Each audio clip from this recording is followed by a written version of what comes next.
Salam Bapak Ibu dan saudara-saudara yang saya kasih dalam Tuhan.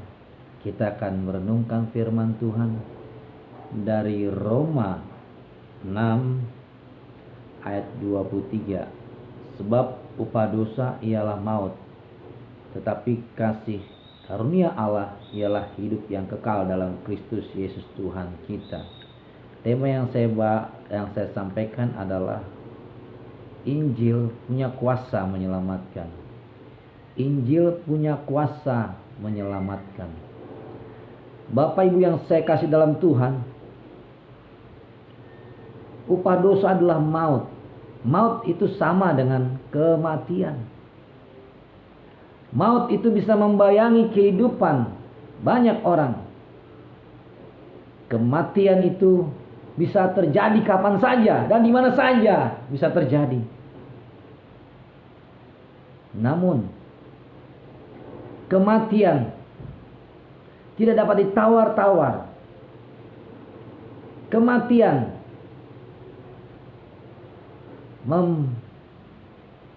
menunjukkan akhir hidup kita. Bapak Ibu yang saya kasih dalam Tuhan Yesus, firman Tuhan mengatakan upah dosa ialah maut, tetapi kasih karunia Allah ialah hidup yang kekal. Berarti apa yang dilakukan manusia yang membuahkan dosa adalah maut. Tetapi ada kabar baik, dikatakan tetapi kasih karunia Allah hidup yang kekal.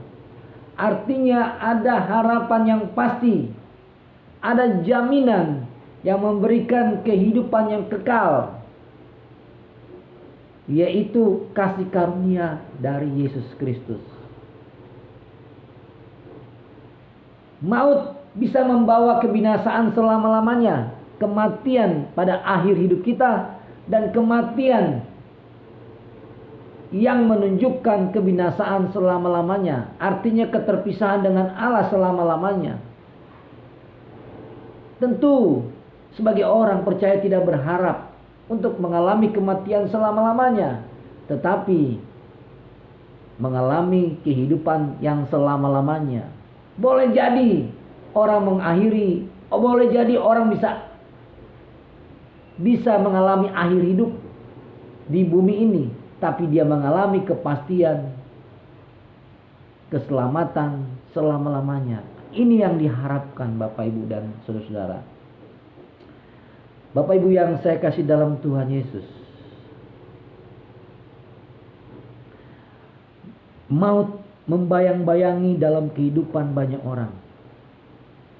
Ketika pergi, maut begitu mengintai, dan maut bisa menelan kehidupan orang dan membawa kematian. Sebagai orang yang selalu berdoa dan berharap, menginginkan ketika pergi kemanapun pergi dan berada dimanapun, selalu berada dalam keselamatan. Itulah harapan banyak orang, Bapak Ibu yang saya kasih dalam Tuhan Yesus. Namun kita memperhatikan upah dosa ialah maut. Saudara-saudara, ini sesuatu yang pasti, saudara-saudara. Kalau dosa tidak diselesaikan di hadapan Tuhan, dosa itu justru menambah atau menimbun sesuatu kesalahan yang mengakhiri pada puncaknya, yaitu kematian, Bapak Ibu dan saudara-saudara. Kadang-kadang kita terkejut, tiba-tiba kita mendengar kabar ada orang mengalami kematian. Kita terkejut, tiba-tiba ada kabar ada orang mati, ditabrak kecelakaan orang yang sudah kita kenal. Tiba-tiba kita terkejut ada orang mati, tetangga kita atau siapapun juga. Kita begitu heran.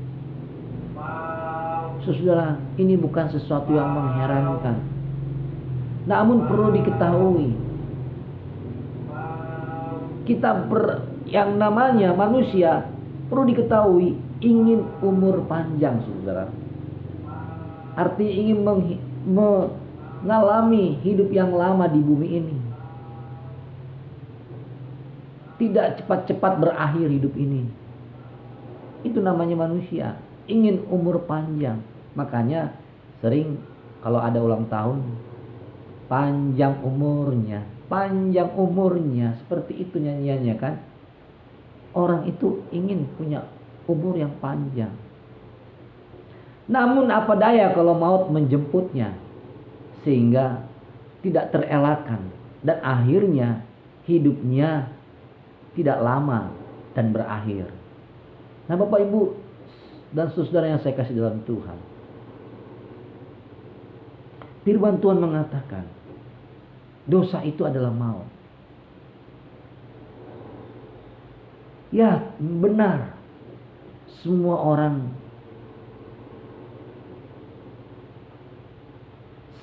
orang itu tidak ada yang tidak berdosa. Semua orang berdosa. Namun ketika orang itu berdosa dan menyelesaikannya di hadapan Tuhan dan mau dosanya diampuni, sehingga kematian itu tidak menjadi bayang-bayang dalam hidupnya. Yang masalahnya kematian ini menjadi bayang-bayang dalam kehidupan banyak orang. Saudara, kita tidak mau dibayangi oleh kematian, tetapi justru kita terlepas dari bayang-bayang maut, bayang-bayang kematian. Itu harus menjauh dari kehidupan kita. Saudara, Bapak Ibu mau mendengarkan kebenaran firman Tuhan mengatakan, saudara, bahwa Injil itu menyelamatkan. Kita melihat di dalam Roma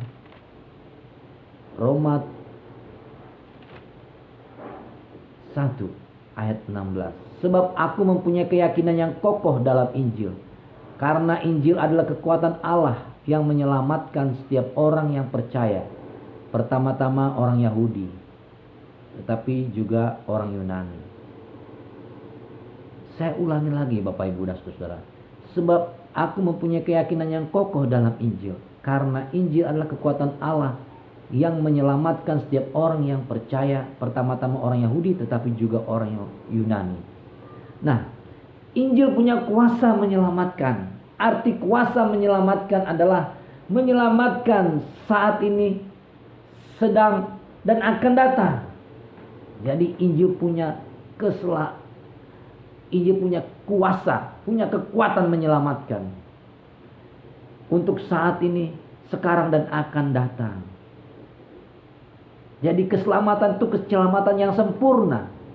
Artinya kita diselamatkan dari kecelakaan, dari mara bahaya, dari peristiwa-peristiwa yang membahayakan saat ini, sekarang, dan akan datang. Luar biasa, saudara, Bapak Ibu. Jadi Injil itu memberi kebebasan atau kemerdekaan untuk tidak mengalami bayang-bayang maut. Saudara, saya pernah ketemu seorang ibu. Dia mendapatkan satu ramalan dari seseorang yang dia kenal bahwa umurnya tidak panjang. Namun ibu ini sulit mempercayai Injil, sehingga dia lebih mempercayai kata orang yang dia kenal.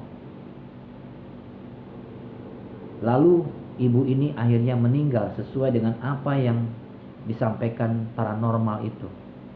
Orang yang dia kenal, yang meramalkan dia tidak lama lagi akan mati, dia akhirnya mati.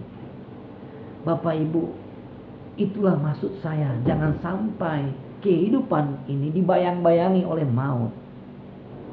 Kehidupan ini perlu mengalami kemerdekaan, yaitu Injil itu sendiri. Sehingga maut tidak mengintip sepanjang waktu dalam kehidupan kita. Tetapi maut telah diselesaikan oleh Injil. Injil adalah kekuatan yang menyelamatkan. Ada kuasa menyembuhkan. Ada kuasa memberikan pertolongan. Ada kuasa memberikan kebebasan. Itu Injil. Tetapi kita harus mempunyai keyakinan yang kokoh terhadap Injil ini. Keyakinan yang teguh. keyakinan yang tidak tergoncangkan bahwa maut tidak bisa mengintai atau mengintip atau menelan sepanjang waktu dalam kehidupan kita, mengamat-amati hidup kita, berusaha membayang-bayangi hidup kita. Tidaklah demikian sebagai orang yang percaya kepada Kristus. Mengapa demikian? Karena Kristus telah membayar upah dosa yang adalah maut, sudah dibayar. Kita perhatikan di dalam 1 Petrus 2 ayat 24. Ia sendiri telah memikul dosa kita di dalam tubuhnya di kayu salib, supaya kita yang telah mati terhadap dosa hidup untuk kebenaran. Oleh bilur-bilurnya kamu telah sembuh. Yesus telah membayar yang adalah upah dosa, yang disebut maut, kematian. Dia sudah mengalami kematian untuk membayar kita, sehingga kita merdeka. Oleh biru-birunya, oleh kematiannya kita merdeka, sehingga tidak lagi dibayang-bayangi maut. Saudara, Bapak Ibu, mungkin kita dihantui oleh rasa berdosa sehingga kita merasa layak menerima hukuman kematian. Tidak benar demikian. Seringkali juga mungkin kita berdoa kepada Tuhan, Tuhan tidak mendengar. Tiba-tiba kematian begitu datang menimpa kita. Yang menjadi persoalan adalah itu kejahatan kita. Dan karena dosa kita yang tidak diselesaikan, hanya satu jalan yang bisa menyelesaikan, yaitu dikatakan 1 Petrus 2 ayat 24. Ia sendiri telah memikul dosa kita. Dosa kita sebenarnya sudah ditanggung. Yesus telah bertanggung jawab atas dosa kita, atas dosa manusia. Dia bertanggung jawab, dia mengambil alih. Dosa itu dipikulnya, dikatakan di dalam tubuhnya di kayu salib, dosa itu dipikulnya, supaya kita yang telah mati terhadap dosa hidup untuk kebenaran.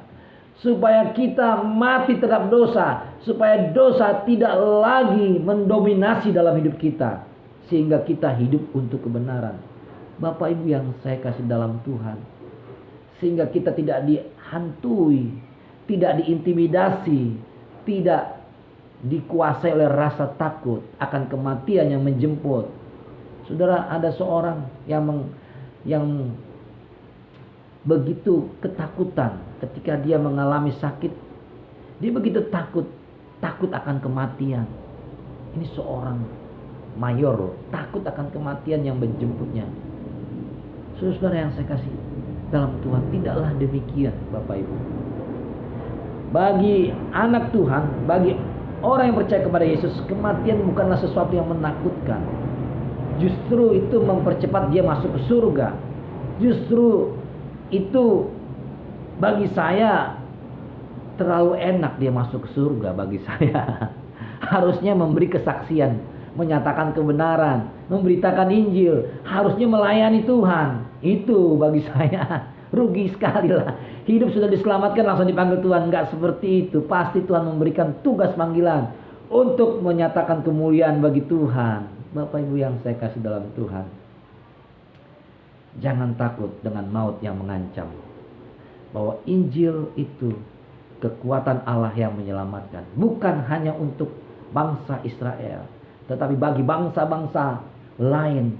Injil itu menyelamatkan ketika kita mempunyai keyakinan yang teguh, yang kokoh dan tidak tergoyahkan bahwa Yesus itu menyelamatkan.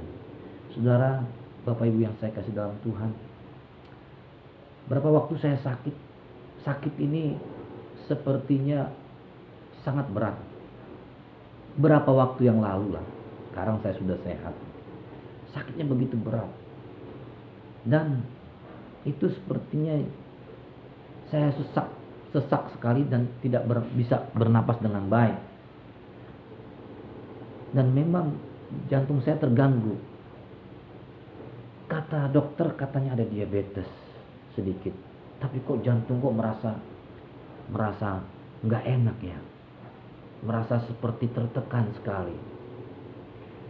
Lalu kaki saya juga ada kebas-kebas. Saudara-saudara, saya merasa nggak enak. Dan saya merasa sakit ini bisa membawa kematian. Itu merasa. Tetapi saya serahkan sama Tuhan bahwa Yesus telah membayar yang adalah maut, yang adalah kematian dalam nama Yesus. Dan saya sudah sembuh. Bapak Ibu, saya sehat sekali. Bukan karena saya bisa melewati masa yang sangat genting, tapi karena Tuhan menyembuhkan. Dan kematian itu tidak jadi menjemput saya. Karena apa? Karena Yesus itu berkuasa atas kematian. Saudara-saudara, jangan takut kepada kematian. Takutlah akan Tuhan. Jangan takut terhadap sakit penyakit. Takutlah akan Tuhan. Saudara, hidup ini yang paling menyenangkan ketika kita tidak berbuat dosa dan melakukan kebenaran. Itu sangat menyenangkan. Adalah baik ketika kita sudah ditebus oleh darah Yesus. Ketika Yesuslah mati bagi kita, kita berhutang kepadanya. Jasa baik Tuhan telah selamatkan kita. Selamatkan kita bukan hanya hari ini, tetapi sedang berlangsung dan akan datang. Adalah baik kalau kita melakukan yang baik-baik untuk memuliakan Tuhan, membuahkan kebenaran, menjadi saksi Tuhan yang menyenangkan Tuhan. Karena jasa baik Tuhan itu tidak dapat dibalas dengan apapun juga.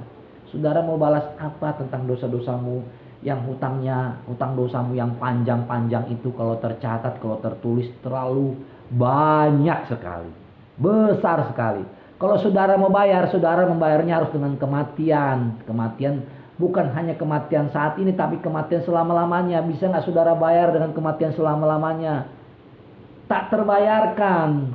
Keselamatan itu pemberian dari Kristus Yesus karena mengasihi kita. Saudara dibebaskan dari maut yang membayang-bayangi hidup. Ketika saudara sakit, saudara tidak perlu berpikir saya akan mati. Saudara berpikir bahwa kematian telah diselesaikan oleh Yesus Kristus di kayu salib. Dia sudah menanggung dan bertanggung jawab atas dosa saudara.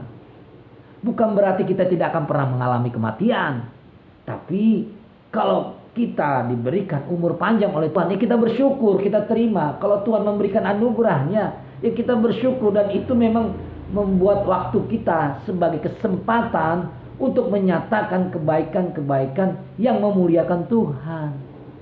Bapak Ibu yang saya kasih dalam Tuhan, hidup ini haruslah menunjukkan kemerdekaan, sehingga kita bisa berkata benar, sehingga kita bisa bertingkah laku benar, sehingga perangai kita juga benar. Karena apa? Karena Tuhan telah membayar harga yang sangat mahal. Konsekuensinya apa? Konsekuensinya adalah kita mengucap syukur dengan kebenaran-kebenaran yang diwujud nyatakan dalam hidup kita. Bapak Ibu yang saya kasih dalam Tuhan, percayalah bahwa Injil ini menyelamatkan hari ini, sekarang, dan akan datang. Menyelamatkan, memberikan satu jaminan security, rasa aman dalam hidup kita. Bapak Ibu, jangan terlalu takut banget dengan COVID-19. Serahkan semua sama Tuhan. Tuhan akan memberikan rasa aman dalam hidup kita dan memprotek kita dan keluarga kita. Ingat, keselamatan itu jaminannya adalah Yesus sendiri telah mati buat kita. Jangan tergoyahkan, jangan ragukan keteguhan iman kita kepada Kristus. Bapak Ibu, jangan mudah terpengaruh dengan ucapan-ucapan yang menakutkan, keadaan-keadaan yang dibicarakan yang buruk tahun-tahun ini. Jangan mudah terpengaruh. Ingatlah bahwa Yesus jaminanmu bukan hanya pada masa sekarang, pada yang sedang berlangsung, pada yang akan datang. Hari ini dan sekarang ini dan akan datang, Yesus jaminanmu dan jaminan buat saya. Saudara-saudara yang saya kasih dalam Tuhan, betapa bangganya kita mempunyai Allah yang sungguh agung kasihnya, yang rela berkorban, memberikan nyawanya, menjadi jaminan bagi hidup kita dan bagi hidup saudara, untuk kita bisa merdeka, untuk kita bebas dari kebinasaan selama-lamanya. Saudara, itu luar biasa dan sangat mengagumkan. Karena dia rela mati. Dia adalah Allah yang menjadi manusia yang tidak kenal dosa. Dan dia mau menanggung dosa. Ulah perbuatan kita ditanggung. Dan dia bertanggung jawab atas ulah dan perbuatan yang kita perbuat. Itu luar biasa Bapak Ibu. Yang seharusnya kita tanggung. Dia tahu kita ini manusia yang tidak ada artinya tanpa pengorbanan Kristus, tanpa kematian dia. Dia tahu itu. Karena itu dia sayang kepada kita, sayang kepadamu. Jangan abaikan kasih sayang dia yang luar biasa. Hiduplah dengan kebenaran. Dan gak usah lagi hidup dengan asal-asalan. Hidup dengan tingkah laku yang semaunya, yang mau berbuat hal-hal yang salah, yang jahat, dan berbuat sesuatu yang tidak benar. Mudah sekali untuk menjalani hal yang tidak benar. Jangan Bapak Ibu dan Saudara, ingatlah kasih Tuhan yang luar biasa, yang tidak ada bandingannya dengan apapun juga. Amin. Mari kita berdoa. Bapak Ibu dan saudara-saudara yang belum percaya kepada Yesus, Bapak Ibu dan saudara-saudara yang belum percaya kepada Yesus, saya katakan, buka hatimu. Buka hatimu seluas-luasnya. Dan katakan kepada Tuhan, Tuhan Yesus, aku mengundang Engkau. Aku mengundang Engkau masuk ke dalam hatiku. Dan menerima Engkau sebagai Tuhan dan Juru Selamat. Dan katakan, saya berterima kasih. Engkau telah selamatkan saya dari kuasa dosa. Engkau telah membayar upah dosa yang maut, yang adalah maut yang harus saya bayar. Engkau telah menanggungnya. Terima kasih Tuhan, dosa-dosa saya telah diampuni oleh-Mu, dan aku diterima oleh-Mu. Katakan, Tuhan, masuklah ke dalam hati saya. Terimalah saya. Biarlah Engkau sebagai Tuhan dan sebagai Allah dalam hidup saya, sebagai pusat kehidupan saya. Masuklah Tuhan, menjadi Allah, menjadi Raja, menjadi Juru Selamat dalam hidup saya. Terima kasih Tuhan, aku sudah diterima oleh-Mu. Hidupku bukannya aku lagi, tetapi Yesus di dalam aku. Aku hidup oleh karena Kristus telah mati bagiku, supaya aku hidup untuk kebenaran. Terima kasih Tuhan, aku telah diselamatkan. Hari ini, sekarang, dan akan datang. Hari ini sedang berlangsung dan akan datang. Keselamatan itu sesuatu yang real. Aku diberi rasa aman dan security dari Tuhan. Terima kasih untuk perlindungan. Terima kasih untuk jaminan, yaitu Allah sendiri menjamin, menyelamatkan hidupku. Aku bersyukur bertemu dengan Tuhan. Aku bersyukur bisa menerima Yesus, bisa mengundang Yesus ke dalam hatiku. Terima kasih ya Bapa. Terima kasih ya Tuhan Yesus. Dalam nama-Mu kami sudah berdoa. Bapak Ibu yang saya kasih, yang sakit saya mau doakan. Tuhan, Engkau kiranya turun tangan menyembuhkan orang yang sakit. Sakit jantung, sakit paru-paru, sakit tidak bisa berjalan, sakit kanker, sakit COVID-19. Biarlah Engkau dibebaskan Tuhan dalam nama Yesus. Dimerdekakan oleh Tuhan. Karena keselamatan Tuhan itu nyata bagimu. Percayalah dengan keyakinan yang teguh bahwa engkau disembuhkan Tuhan seluruhnya. Dalam nama Yesus engkau diberkati. Terima kasih Tuhan untuk kebenaran firman Tuhan yang singkat ini. Biarlah nama Tuhan diagungkan. Dalam nama Yesus saya sudah berdoa. Amin.